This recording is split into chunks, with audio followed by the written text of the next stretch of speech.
دوستو السلام علیکم، امید ہے آپ سب خیریت سے ہوں گے۔ اگلے ہفتے financial action task force FATF کی میٹنگ ہونے جا رہی ہے، اور ہمارے وزیر خارجہ نے ایک بیان میں کہا ہے کہ پاکستان جلد ہی FATF کی جو گرے لسٹ ہے اس سے نکل آئے گا۔ اور ان کا کہنا یہ بھی تھا کیونکہ پاکستان نے پچھلے دنوں بہت سے قوانین بھی پاس کیے، اور ہم نے جو اپنے رولز اینڈ ریگولیشنز ہیں، پروسیجرز ہیں، ان کو اسٹرینتھن بھی کیا ہے، تو اب کوئی وجہ نہیں ہے کہ پاکستان گرے لسٹ میں رہے۔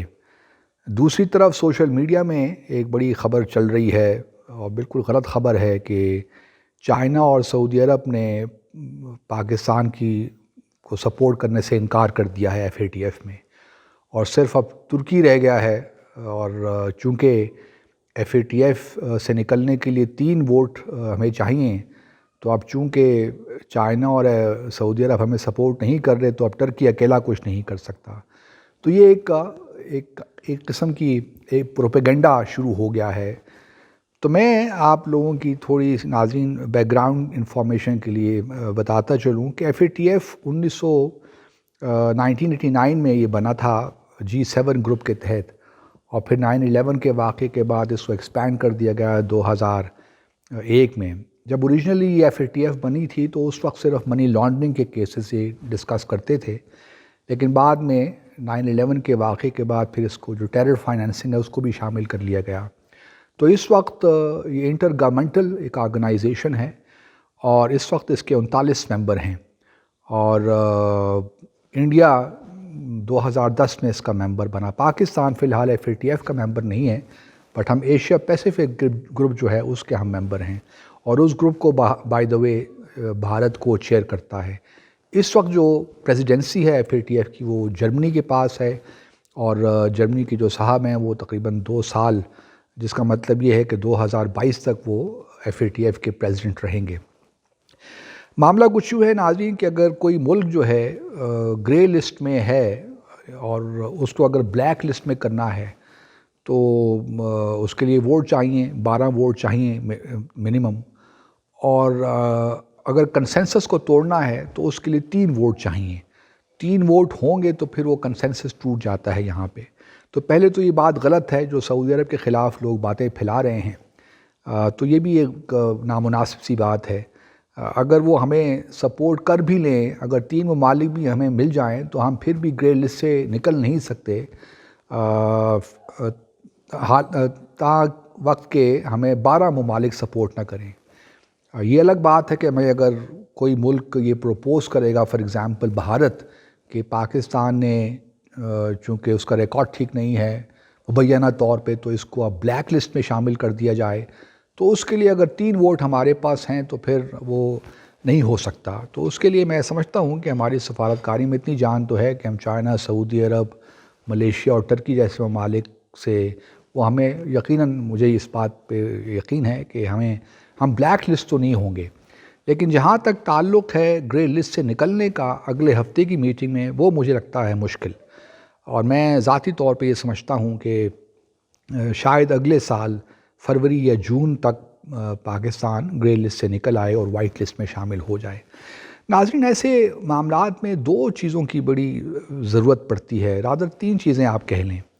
پہلی بات تو یہ ہے کہ ہمارے وزیر خارجہ نے ایک اسٹیٹمنٹ دے دی کہ ہم جلد ہی نکل آئیں گے، تو اس سے ایک قسم کا یہ ایکسپیکٹیشنز ہو گئیں کہ بس اب اکتوبر میں پاکستان وائٹ لسٹ پہ آ جائے گا۔ اب مجھے نہیں معلوم کہ انہوں نے کس بنیاد پہ یہ بات کی ہے، لیکن اگر کوئی ملک اس قسم کی صورتحال اس کو درپیش ہوتی ہے، تو پہلی شرط تو یہ ہے کہ ان معاملات میں پبلک اسٹیٹمنٹ سے گریز کرنا چاہیے، اور ہمیں یہ نہیں کہنا چاہیے کہ ہم جلدی نکل آئیں گے، کیونکہ جو آپ کے ڈیٹریکٹرز ہیں وہ زیادہ ایکٹیو ہو جاتے ہیں۔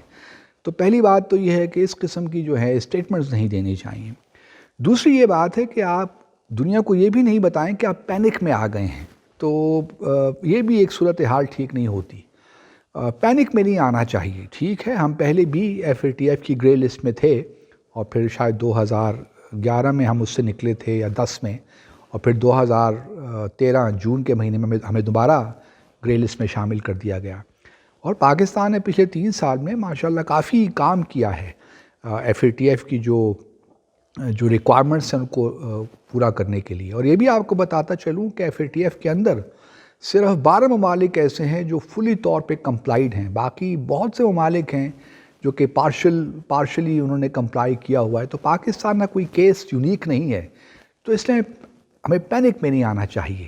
تو یہ بنیادی جو ہے معاملہ، ہم پورا ملک اس وقت FATF کی باتیں کر رہا ہے، ایک ڈومیسٹک ایشو بن گیا ہے.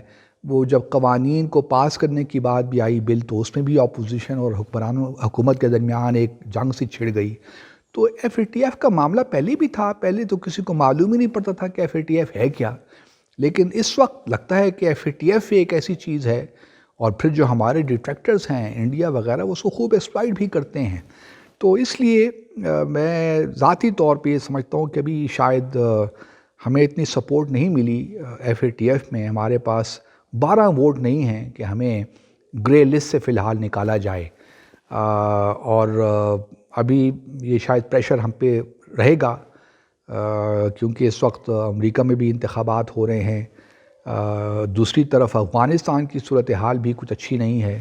تو ابھی ہم پہ ایک پولیٹیکل ڈیسیشن تھا FATF کا پاکستان کو پریشر میں ڈالنے کا، اور یہ تمام پولیٹیکل ڈیسیشنز ہی ہوتے ہیں. ورنہ بھارت تو زبردست کینڈیڈیٹ ہے FATF کی بلیک لسٹ کا، جو وہاں سے اس منی لانڈرنگ ہو رہی ہے اور جس طریقے سے وہاں بھارت کے بینکس انوالوڈ ہیں. تو یہ سارے پولیٹیکل سیاسی فیصلے ہیں، اس لیے ہمیں ان فیصلوں کو اسی انداز سے لینا چاہیے اور پھر اسی انداز سے ہی ان کو کاؤنٹر کرنے کی بھی کوشش کرنی چاہیے. اور یہ کام ہوتا ہے بیہائنڈ دا سینز. ہمارے وزراء حضرات ہر کوئی نمبر بنانے کے لیے یا میڈیا میں رہنے کے لیے اس قسم کے بیانات، میں سمجھتا ہوں کہ ریسپانسیبل بیانات دیتے رہتے ہیں. تو ان سے اجتناب کرنا چاہیے اور جو کام ہے اصل میں وہ کرنا چاہیے. اور وہ کام یہی ہے کہ جو بھی ممبر ممالک ہیں ان سے رابطے قائم کرنا چاہیے، ان کو بتانا چاہیے کہ پاکستان نے پچھلے 3 سال میں یا 2.5 سال میں کیا کیا اقدامات لیے ہیں. اور اب ہمارا یہ FATF پہ لازم ہے کہ ہمیں اب گرے لسٹ سے نکالے. گو کہ جس طرح میں نے پہلے عرض کیا، ابھی شاید اس اگلے ہفتے تو ہم نہ نکل پائیں، لیکن مجھے اس بات پہ اعتماد ہے، یقین ہے کہ اگلے سال فروری یا جون میں انشاءاللہ ہم FATF کی جو گرے لسٹ ہے اس سے نکل آئیں گے. آپ سب کا بہت بہت شکریہ.